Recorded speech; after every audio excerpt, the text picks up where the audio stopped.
Има стотици начини да запаметиш пътуванията си, но никой не се сравнява с дневника на пътешественика. Признавам си, че досега не съм била голям фен на лексикони и журнали, затова преди да го разопаковам си мислех, че е нещо, което няма да използвам. Но този дневник ме изненада. Той е нещо много повече от тефтер, в който да отбелязваш посетени места. Първо, обожавам факта, че след основната информация за всеки обект има място за бележки. Там записвам малки забавни или романтични случки, които иначе след година или две бих забравила, но в този конкретен ден са ми стоплили сърцето. Второто ми любимо нещо в дневника е, че има място, където мога да си добавя снимка за спомен от всяка една забележителност, както и свободни страници за записки и снимки от места извън описаните. И трето, дневникът е чудесно улеснение при планиране на пътувания. Включва списък и карта на 100 подбрани обекта в България, любопитни факти за тях, неща нужни за пътуване. И това го прави идеалният спътник, както ако обичаш да планираш всичко предварително, като мен,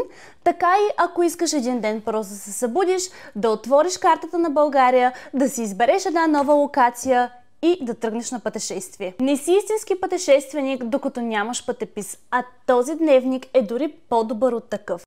Вземи го от сайта на shantalo.bg с код ZLATI10 за 10% допълнителна отстъпка.